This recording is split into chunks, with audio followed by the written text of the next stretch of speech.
Good morning, everyone. My name is Anna. I'm a wife of an addict in recovery, and I'm also recovering myself from codependency. Today, I wanted to come on and talk about what is codependency. Now, I know we've done a lot of these through the about 5 years we've had We Are Recovery. However, I always know that there are newcomers that always come to the page, and instead of scrolling through all the videos that we do have, there are times that I definitely want to touch back on a topic. And I had a question yesterday on yesterday's live of what is codependency. So I have my wonderful sheet here again, which I came up with, I think about, truthfully, 5 years ago.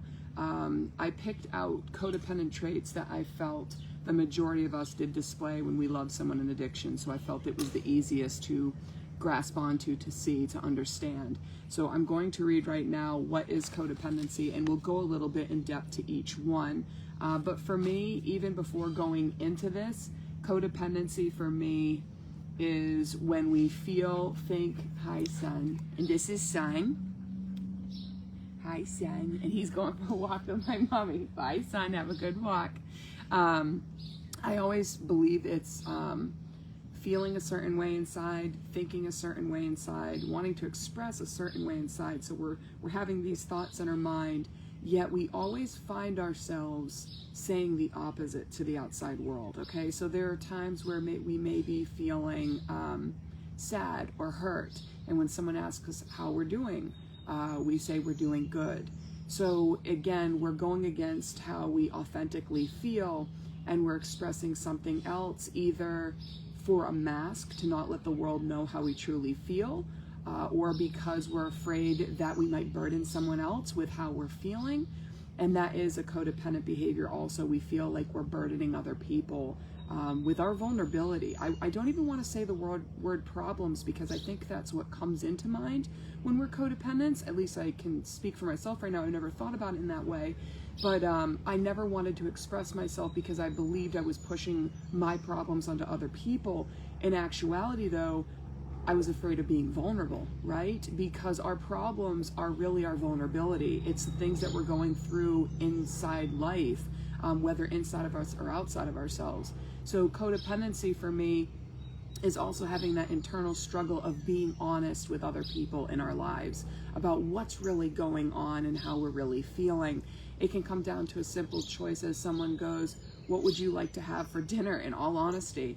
And we don't want to express ourselves because we want to make the other person happy. Now, necessarily, it's not wrong to want to make other people happy, but if we're doing it constantly throughout our lives over and over and over again, we're starting to live our lives according to what we assume other people want from us rather than what we really want or need in our lives. And that gets us caught into a lot of trouble, to be completely honest with you, because a lot of the times we're doing things that we feel are how to help other people, and then later on we get resentful when other people don't help us in the same way. And again, that is because we're acting in our codependency and we're not being authentic with who we truly are. So if you really ask me, like, codependency, and if I'm looking at my life and you go, Anna, what are some of the biggest traits you feel with codependency? As much as I know logically that we make mistakes. I know logically there is no such thing as perfection. However, my belief system still tries to nudge in there and go, you've got to be perfect, because if you're perfect, then that means that you don't have to feel uncomfortable feelings. If you're perfect, that means you won't make mistakes, so other people will not believe you're a failure. And that's because I believe that still deep down, okay? So as much as I say the perfectionism piece, still doing that. People pleaser. I definitely like pleasing other people. I definitely like validating other people. And again, it's not to say that necessarily if we keep it balanced, it's wrong. It becomes unhealthy when I continue to do it over and over, and it affects my life, okay? That's what it is. I remember Laura Boberg going, Ian, I don't want you to stop being kind, okay? Because she basically said one time, we got to stop doing things for other people that they can do for themselves. And I remember going, well, should I stop opening the door for people? And she's like, no. I don't want you to think that kindness is a bad thing. What I just want you to remember is we go overboard, that it affects our lives, and we forget about our own lives. Holding a door necessarily does not do that. So that helped me understand that, because I was swaying more to the other way of going, well, do I not do this, this, and this? So it's that balance, okay? But perfectionism, people pleasing, I have a quote in my bedroom right now that I have in front of my face every single day, and it says, it is not my, what did I have it written down as? I always forget that first word. I have a word retrieval problem. It is not my, now I can't remember, it's not my such, I'm gonna have to, it's the word retrieval coming in, guys, so I'll have to post it later, but ready? So what is codependency, if I go into this a little bit deeper right now? What is codependency? Focusing on other people and their problems. Now, if we love someone in addiction, and I actually want to go a little bit further into this today and go into loved ones that are now in recovery from addiction, okay? Because I truthfully actually have this belief that before addicts go into addiction, they're actually codependents themselves. And family members, you know how it feels to be codependent. It doesn't feel good. There's a lot of sadness. There's a lot of uncomfortability. There's a lot of anxiety. We lack holding boundaries. That hurts us. So again, what I believe happens is it comes to this extreme, and then someone finds a substance, not in the intention to, hey, I'm going to become an addict and I'm going to destroy my life. That's not what someone's thinking. They're having all this uncomfortability, this anxiety, this depression, all these feelings, and they find a substance and it quiets it down. Okay, and they realize, oh, well, I'm not thinking as much. So then they do it again, and they do it again, and they do it again. And then the addiction comes in, okay, whether it's the disease or the mental disorder. Good morning, Monica. So I see my daughter looking through the window. So I just want people to really listen. It doesn't matter whether you're in addiction right now, you're a codependent yourself, or you're in recovery. Please listen to these, because I really believe these are things that it doesn't matter on both sides, okay? I do believe we both have to go through this journey in healing and codependency. Good morning, Paula.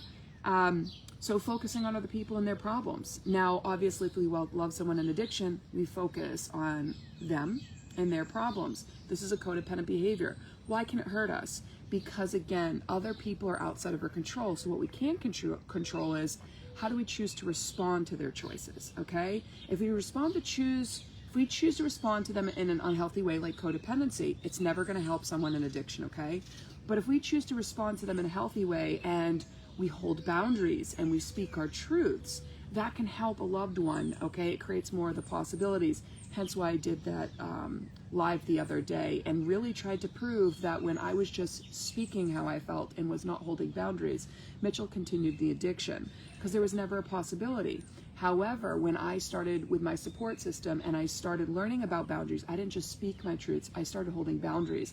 That is why I also believe, out of 9 years of not holding it, then holding it, why did Mitchell choose recovery then?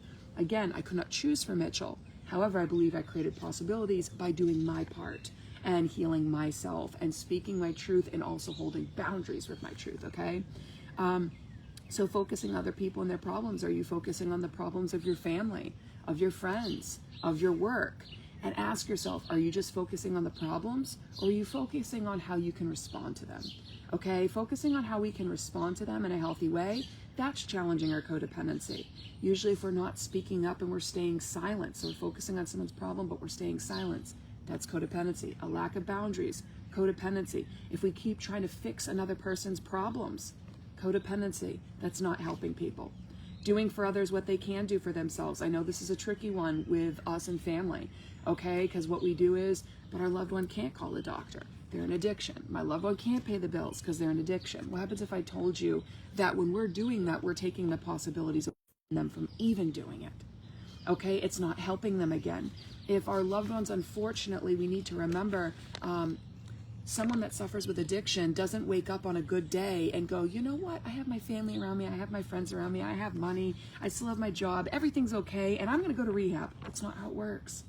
Unfortunately, if you ask the majority of addicts, what happens is unfortunately, it's when they've lost their family, lost their jobs, they have no more money, lost the roof over their heads, lost the person that paid the bills. That's usually where the possibility comes in. Again, I'm not going to sit here and tell you that it's going to happen and they're going to choose recovery, because I can never do that. I can't promise it to anybody, because of course there are people and families that have held the most healthiest boundaries in the world and their loved one is still in addiction. What I can tell you is think of it this way. What part of the story do you want to be in their book? Do you want to be the person that continued to enable, that never gave them the possibility of recovery? Or do you want to be a possibility maker, that when they continue in their lives, you created possibilities for them, that later on in their lives, because you've done what you've done, they have another point in time to go, you know what, that's what my parents did actually. My spouse is doing it now, but my parents did it back then. Why? Maybe something is happening here. Maybe I am an addiction. What do you want to be? Okay? And I want you to think about that, because it doesn't necessarily mean when we do the things that are right for us that our loved one is going to choose recovery. But I definitely always want to be, what do I want to be in that story? And it comes even more down, not even to be in that story. What do I want to be in my authentic self? My authentic self, doing my authentic things sometimes are hard. It's speaking up for things that give me anxiety. It's holding boundaries that I'm fearful of if I'm doing the wrong thing. So I want people to really know it's about living your authentic self. You feel the need to fix others and or situations. So do you feel the need to fix for your loved one? We kind of just went into that, okay? Again, if we have the need to fix everything, we need to fix what's going on between two friends or family members. We're usually seen as the peacekeepers, keeping the peace within the family. We're at a work environment and we're trying to keep the peace between work. Our child is going through something hard and all we want to do is fix. Again, it's not bad to want to help and support someone. One of the things I feel that we as codependents really need to learn to do, which is the hardest one, is actually to sit by someone and allow them the space just to cry and to not say a word. I know for me that's always one of the hardest things to do, but when I went into coaching, that is one of the things that had to be challenged the most, okay? So I wanted to let people know about that as well, is too many times people are just trying to come in for validation, but codependents tend to be fixers. We want to fix the situation for somebody, and that's why sometimes people will start to get irritated with us, and we're like, what's going on? Well, it's because they don't want fixing at that point in time. They just want to be heard and validated. So when we are loving someone in addiction, sometimes we should not be fixing the problem with them. Sometimes we should just give them thinking questions. So if they're asking and they're saying, this is tough, this is extremely difficult and hard, you can, instead of fixing it for them, go, what makes this difficult? I'm here to support you. Those are things. Good morning, Maurice. I'm on a live for once. I'm on a live, but I'll be off of here in 5 minutes. Okay, sweetheart? Okay. Thanks, baby. My mom's out here too with Maurice, just to let people know. Will concentrate on the needs of others even affects your mental health, physical health, or finances? Really think about that one. Right now, if you love someone in addiction, will you concentrate on their needs? And does it affect your mental health? Does it affect your physical health? And does it affect your finances? A lot of times when someone is in addiction, especially I find this a lot more with parents, which I understand why, they're always paying for their young adult in addiction. That necessarily is not always helping, because now what happens is, just being completely honest, and I'll share a story from Mitchell, is, well, now if he has money to pay the bills, he also now has the extra money that was supposed to be for the bills to go use for his drug of choice.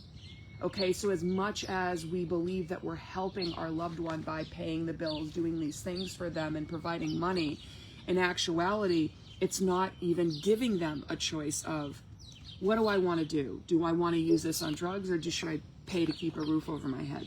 It just becomes, well, my parents or my spouse just paid to keep a roof over my head or pay my phone to turn on, so I'm just going to use this money and now go use. So necessarily it doesn't mean that it's helping. So what can happen, and I've seen it, is it's a huge burden. I mean, absolutely, Mitchell went into debt with his addiction. To be transparent with everyone, Mitchell had a debt of, I think, about $38,000 when it was all said and done. And thank God my name wasn't on any of his credit cards. And so anybody that's out there, I will also just put a little thing out there. National Debt Relief was something that tremendously helped Mitchell and I. So I just want to let people know, if anyone's out there and if someone's in early recovery and they're like, I can't, this is one of my massive triggers. I have call the National Debt Relief. It's free. And they were very, very helpful to get us out of debt. Affects your mental health. Let's be real on here. Again, when we're focused on other people's problems and things like that, it affects our mental health. We can start getting depression, massive anxiety, mental illnesses come into play. So we need to take care of ourselves, okay? Good morning, Suzanne. You feel responsible for other people's choices. Well, right there when we talked about money, You feel it's your responsibility to provide money to your loved one, when in actuality, that is not your responsibility to do. Okay? So again, Mitchell making a choice of not going to a family function. I started getting anxiety and put that burden on myself, believing it was my problem of what I was doing. But in actuality, it was Mitchell's choice. It had nothing to do with me. But codependents, we tend to make the choices of others our own. That is why we try to fix. So I want you to know, if you're trying to make excuses for your loved one and do things like that, chances are you're in your codependency, okay? You're feeling responsible for other people's choices. You're feeling responsible of taking care of that other person because maybe you feel that their choices are a reflection of your identity, of your morals, of your values. But remember, there is a divide between two individuals. But please know, when I'm reading all these, guys, I was an A++ back then. I had every single codependent behavior that I am reading down this, and I did it to perfection. Okay, so please know you're not alone when I'm reading these codependent traits, okay? You feel shame and guilt even if it's not yours to hold. This is a big one, I feel, for codependents. I don't think we realize this until someone expresses it to us, but let's go a little bit into you feel shame and guilt even if it's not yours to hold. So your loved one makes a choice. Use the example of Mitchell stole from his family or from his nieces and nephews. I feel guilt and shame for that. Why am I feeling guilt and shame for that? It's not even my choice. I did not even do that. But yet, I was always crippled by that. Okay? I always felt immense shame and guilt, and that is why I went into immense isolation before Mitchell went into rehab that first time. I isolated from friends, I isolated from family, I isolated, did I work really at that point? I don't think I was working at that point, but I isolated from neighbors, I isolated from everyone. Why? Because I felt so much shame and guilt for the situation that I was in. Also on top of it, I believed it was my fault for what was going on with Mitchell, okay? And so we need to start separating that and realizing that we do not hold that responsibility over someone in addiction, okay? It's not our shame and guilt to hold, because in actuality, this is one of the hard parts of our loved ones getting recovery. They're gonna have to face that shame and guilt, okay? Our shame and guilt, in all essence, I absolutely admit to it, it comes in when we start working on our codependency and we realize, oh God, I'm not the problem. I don't know if this is gonna make sense. I'm not the problem. I am part of the problem. Okay, meaning as that when I was acting codependent, I was not supporting Mitchell in a healthy way. And that is why I know this is going to be harsh probably for some family members. I say it with all the love, and remember, I had to accept this and go into this too and went through this, is I had to recognize that me being codependent was very unhealthy, and that if I did not heal myself and work on my codependency, work on my shame and guilt, to be completely honest with you, this is the hard part, that our loved ones can be working really honestly a very good recovery, but if they go into the same environment in which the addiction took place, meaning as family members do not work on their part of learning how to hold boundaries, working on their codependency, working on their worth, working on to separate shame and guilt of what is our shame and guilt, what is their shame and guilt, it does not support a loved one in recovery. In all honesty, we can bring them back on the roller coaster. Okay, so that is why I am a huge advocate of really believing that addiction is a family disease. Everyone in it is involved, and so everyone in it is hurt. So doesn't it make logical sense then that we should be trying to heal the family unit just instead of the one that was suffering with addiction, right? If we have for years and years and years called this a family disease, then why are we not treating it as a family disease? We're treating it just still with, let's treat the one that has the addiction.